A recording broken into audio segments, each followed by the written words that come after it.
Okay, so are you ready to jump back into the world of The Last of Us? Because today, we're diving deep into everything we know about Season 2. Oh, I'm ready.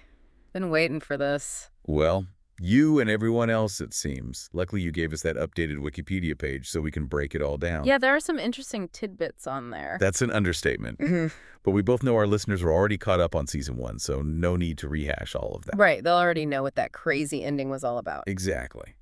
So let's just get straight to the good stuff. Season 2 is taking on The Last of Us Part 2, which means a 5-year time jump. 5 years in that world. That's going to change things, right? Oh, absolutely. It's not like they're just, going to the grocery store and living their lives. 5 years of fighting infected, scavenging, trying to survive. It's going to leave its mark on Joel and Ellie. No kidding. And speaking of marks, this season is all about revenge. I mean, that's just the vibe I'm getting from the Wikipedia page. Without spoiling anything for the non-gamers out there, Ellie's on a dark path. And she's older now, angrier. That need for belonging that we saw in Season 1, it's even more intense, more desperate. And when you're that desperate, you sometimes make choices you wouldn't otherwise. Exactly. It's a recipe for some serious drama. And thankfully, we've got Pedro Pascal and Bella Ramsey back to bring that drama to life as Joel and Ellie. But get this, they're changing things up a bit this season. Oh, how so? Well, the Wikipedia article mentions that Joel's going to be physically vulnerable this time around, like really vulnerable. Interesting.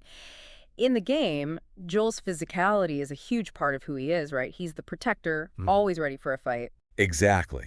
So to take that away from him, to give him hearing loss, make him feel his age, it's a huge shift. Makes you wonder how Ellie will react to that. She's already carrying so much anger, so much pain. Seeing Joel like that could either bring them closer or tear them apart. Ooh, good point. Talk about adding fuel to the fire. But before we get too far into theories about Joel and Ellie, let's talk casting.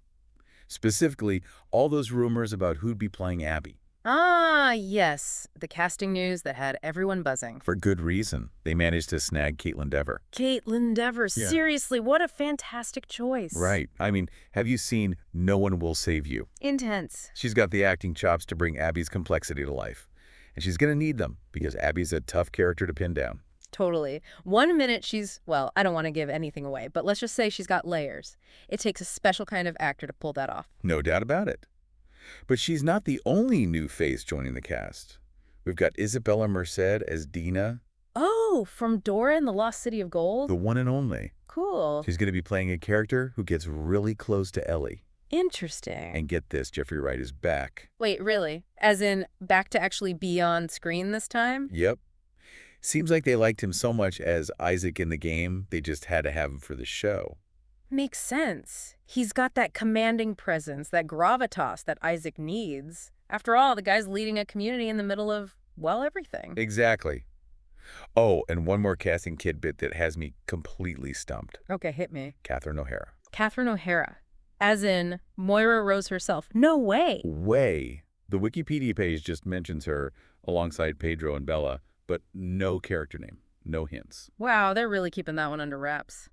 What do you think, comedic relief or a dramatic turn? Honestly, I have no idea. Part of me hopes they let her flex those comedic muscles. Maybe she's this grizzled survivor who cracks wise while taking out clickers. No, that would be something to see. Right. But honestly, knowing this show, it could go either way. True, true. They always keep us guessing. Speaking of guessing games, let's talk about those production delays. The WGA strike really threw a wrench in things. It did. And for a show like this, which relies so heavily on its writing, that must have been tough. The Wikipedia page said they were still finalizing the writing team when the strike hit. Imagine that, trying to piece together this complex story, and then, bam, everything grinds to a halt. And on top of that, they had the actors' strike to deal with, too. Which is why we're stuck waiting until 2025 for the premiere. It's a bummer, for sure, but hopefully it'll be worth the wait. Oh, I think it will be, especially considering all the work they put into the production design. Oh, yeah. What did they do? Well, they did a fantastic job with Season 1, but this time around, they've outdone themselves. I think British Columbia transformed into everything from Jackson to a completely overgrown Seattle. Whoa, seriously? That's ambitious. And they nailed it. Apparently, they even built a replica of the Green Place Market in a town called Kamloops. Wow. They even shut down streets in Nanaimo to film a scene with Ellie and Dina on horseback. The Wikipedia article said they used the horse from Jurassic World Dominion. No way. They weren't kidding about going all out. So we've got incredible casting, a delayed production, and stunning set design. Yeah. But we've still got some mysteries on our hands. Like what? Well, first and foremost, that release date, 2025, is still pretty vague. Frustratingly vague, you mean? I need to mark my calendar. Me too. And while we're on the subject of unknowns, that whole Catherine O'Hara situation is killing me. I need to know who she's playing. I know, right? It's like a puzzle box. Okay, last mystery before we move on. Season 2 is tackling The Last of Us Part 2. But that game is massive. Oh, it is. There's so much ground to cover. Exactly. So do you think they'll try to cram everything into one season? Or are we looking at a multi-season arc here? Good question. Part 2 is so dense, so emotionally charged. I'd hate to see them rush through it just to fit it into one season. So you're thinking multiple seasons then? I think it would make more sense. It would give them the space to really explore all the nuances of the story, all the character development. All right, so multiple seasons it is, maybe. But before we get ahead of ourselves, there's one more thing we need to address. Something that the Wikipedia article is surprisingly silent on. What's that? That opening sequence. Ah, yes, that opening sequence. Anyone who's played it knows exactly what we're talking about. That moment that had everyone talking and debating. A moment the show can't exactly ignore. It's unavoidable, really. And without spoiling it for those who haven't played Part 2, let's just say it's a bold way to start things off. You get thrown right into the middle of some heavy stuff. Yeah. Loss, revenge, the lines between good and bad getting all blurred. It's a lot, and the fans definitely had some strong reactions to it. So how do you think the showrunners will approach this? Will they stick to the game's guns, even if it ruffles some feathers?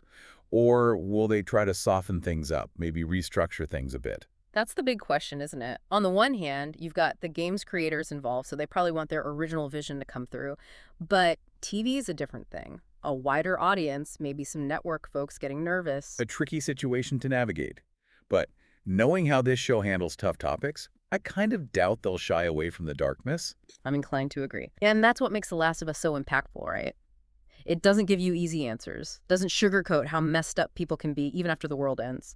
Makes you think, makes you feel, even if it's uncomfortable. Well said. And for our listener, the one who's just dying to know everything about Season 2, here's something to chew on while we wait. Imagine you're in that writer's room, got the game, got the network execs breathing down your neck.